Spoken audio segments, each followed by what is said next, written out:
Olá, aqui é o Luiz Gustavo, direto do vlog do professor.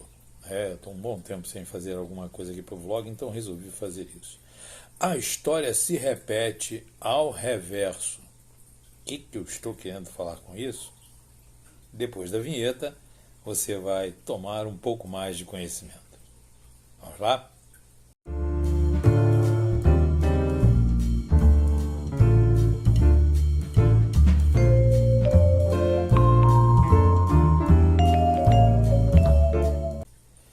Gente, todos sabem que eu sou historiador, professor de história, jornalista, né? Então nós vamos pegar a história para poder entender uma coisa que está acontecendo por baixo dos panos, não tão por baixo assim, porque está descaradamente, mas que já aconteceu na história do Brasil, é fato, está nos livros, está nos anais. Estamos hoje vendo toda uma movimentação do legislativo com o apoio do judiciário. Um judiciário que deveria de ser quietinho no seu canto, né? Apenas julgando as leis, mas está se metendo a governar. O legislativo e o judiciário estão em franco trabalho de criação de uma ideia que eles estão achando que é maravilhosa, nova, uau, semipresidencialismo. Mas não. Isso já foi feito no Brasil de uma forma canalha, como estão querendo fazer agora, e os motivos são os mesmos. Mas por isso é que eu coloquei no texto, no título, né, do vídeo, ao reverso. Como é que funcionou isso no passado? Todos nós sabemos, década de 50, 60, Jânio Quadros sobe ao poder através do voto. Na época, presidente e vice-presidente eram eleitos por voto, não vinha na rebarba. Então, João Goulart foi eleito vice-presidente e Jânio Quadros eleito presidente. Jânio Quadros deu todos aqueles surtos psicóticos e malucos dele, bem inerentes àquela pessoa que até hoje não dá para se identificar o que é, né? Que tipo de político ele é, né? Além de populista, é claro, né? E sai do poder e deixa João Goulart assumindo. João Goulart, quando assume, inclusive ele estava onde? Na China, né? Fazendo contatos. E aí a gente começa a analisar o seguinte: João Goulart assume. Na época, nós vivíamos num mundo bipolar, dividido entre o comunismo e o capitalismo. O Brasil, francamente, apoiando os Estados Unidos, ao lado do capitalismo. Não havia como permitir a presença de um presidente que fosse de esquerda. Quem estava no poder na época? A dita direita. Se bem que eu volto a afirmar que no Brasil, direita e esquerda é apenas uma falácia para apontar o dedo para cá ou para lá, mas na verdade não tem nenhum processo ideológico efetivo e verdadeiro que possa direcionar, porque até os partidos de esquerda no Brasil, na verdade, são oportunistas. Apenas isto. Partidos que querem única e exclusivamente preservar as suas vantagens quando as têm, ganhar quando não as têm, e depois preservá-las, né? E com um viés dito de esquerda que na verdade não tem nada de esquerda. Até porque, como a gente sabe perfeitamente, o comunismo foi uma utopia, né, teórica, nunca existiu. O comunismo nunca existiu. Na verdade, o socialismo pode ter existido dentro de uma ótica. Essa utopia comunista, né, totalmente irrelevante, totalmente inviável, totalmente inexpressível, vamos dizer assim, num mundo onde existem seres humanos.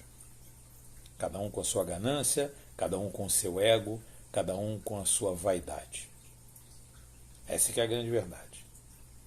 Então, o João Goulart assume o poder e leva a oposição, ou seja, a esquerda, ao poder máximo da presidência da República. E isso a direita não poderia permitir de maneira nenhuma. Né? A direita, aquela direita lá atrás, né? A direita da UDN. Né? E o que acontece? Arma-se um golpe, e a verdade é essa, arma-se um golpe, mais um golpe, dentre os vários que foram criados nesses 100 e tantos anos de república, e cria-se então o parlamentarismo no Brasil. João Goulart fica como presidente, porque tinha sido eleito, e Tancredo Neves, o falecido Tancredo Neves, passa a ser primeiro-ministro. Durante um período, não vou entrar nesses detalhes aqui, isso tem em qualquer livro, mas durante um período, tá, o Brasil fica parado. Porque, na verdade, Tancredo não conseguiu governar, Jango não conseguiu governar, e o Brasil ficou estagnado, à espera de um plebiscito. Plebiscito este que referendou a volta do presidencialismo, porque o brasileiro precisava ter o seu país andando. Não é porque o brasileiro era esquerdista, não é porque o brasileiro amava Jango, não, é porque o Brasil precisava de continuar funcionando. E esse funcionamento passou por esse processo de voltar às mãos de um presidente da República. E aí nós temos todos os processos que a gente conhece também na história, né? A marcar com o célebre discurso, o célebre episódio do discurso da Central do Brasil, a qual João Goulart quase que incita as massas. E aí, vendo o perigo do Brasil cair nas mãos da União Soviética, virar uma Cuba, a igreja, a população, o Brasil, quase como um todo, começa a se movimentar. E daí vem as grandes marchas, os grandes movimentos, todo um processo que acabou descambando no 31 de março de 1964. O exército vai para as ruas, domina o poder. 2 dias depois, o Congresso dá a presidência da República como vaga, e aí institui-se todo o processo que a gente conhece e culminou com os 21 anos de governo militar. Querem fazer a mesma coisa agora com o Bolsonaro. A única diferença é que estão fazendo um semipresidencialismo, nome disfarçado para um parlamentarismo canalha, como foi aquele na década de 60. E já tentando colocar alguns tipos de pedrinhas no meio do caminho para que não haja opção de plebiscito para consultar o povo a saber se volta ou não o presidencialismo. Todos sabem que eu sou monarquista. Por mim, a república acabava. Virava um parlamentarismo, mas um parlamentarismo decente. Não com 35 partidos, 20 e tantos partidos sendo representados na Câmara, até porque não existe isso. Se nós formos pegar aí, hoje, né, nós temos um grande partido, né, de oposição, que é o PT, e pelo menos uns 12 ou 13 satélites. Se tu juntar isso tudo no mesmo balaio, o gato é igual. E o cocô também. Ou seja, é tudo oportunismo. Oportunismo de esquerda, oportunismo de direita, oportunismo de centro. Essa é a realidade da política no Brasil. Mas veja, sabendo-se que, para voltar ao poder, terá de se retirar o atual governo do presidente Jair Messias Bolsonaro, a proposta é exatamente essa: fazer um semipresidencialismo. Visto que o legislativo tenta emperrar a todo custo o trabalho dele. Não está conseguindo. O Brasil tem desenvolvido o seu agronegócio, tem vendido, tem conseguido muitas coisas. Muitas pessoas que eu ouço falar do negacionismo, eu sempre pergunto, tá, ele é um negacionista, e esse aceitecismo, vamos botar uma palavra maluca aí, que tudo é aceito, dito por essa esquerda? E eu ainda vejo pessoas que eu considero pessoas inteligentes, mas que estão tão dominadas por essa esquerda, que ainda dizem que, pelo amor de Deus, Bolsonaro não. Melhor voltar ao PT. Quer dizer, querem ser roubados, querem continuar a ser roubados, levando em consideração que em 16 anos de governo, 15 anos, né, de governo petista, né, e mais um pouco para trás, se pegar o governo de Fernando Henrique Cardoso, nós tivemos aí estatais tendo prejuízos homéricos. E em 3 anos nós estamos tendo estatais dando lucros absurdamente grandes. Então, o que é tão ruim assim? O problema todo é que para se voltar ao poder tem que se barrar o povo, visto que as manifestações pró-Bolsonaro são gigantescas. O povo está ao lado do governo. Diferente lá atrás de Jango, que o povo acabou indo para as ruas contra o presidente, agora nós temos o povo indo às ruas a favor do presidente. Mas veja, lá eles criaram o parlamentarismo exatamente para poder tolir o presidente dos seus direitos e poderes. E agora, eles querem fazer a mesma coisa, só que sem o povo. Apenas um golpe palaciano, um golpe legislativo, com o apoio de um judiciário que, a meu ver, não tem moral nenhuma para fazer absolutamente nada. E aí eu aproveito até para deixar nesse vídeo aqui uma fala importante, senhor Alexandre Xerxes de Moraes, o senhor também é um imbecil, visto que a internet deu fala ao senhor. As pessoas são tão ignorantes que elas falam pérolas que se voltam contra elas próprias. Quando o ministro diz que a internet deu voz aos imbecis, talvez o senhor seja o primeiro deles, visto que passa a ter voz e se acha o grande líder, né? Só que, não esqueça, 300 espartanos barraram Xerxes. Está na hora do povo brasileiro acordar e ir fazer o seu trabalho. Outubro está chegando.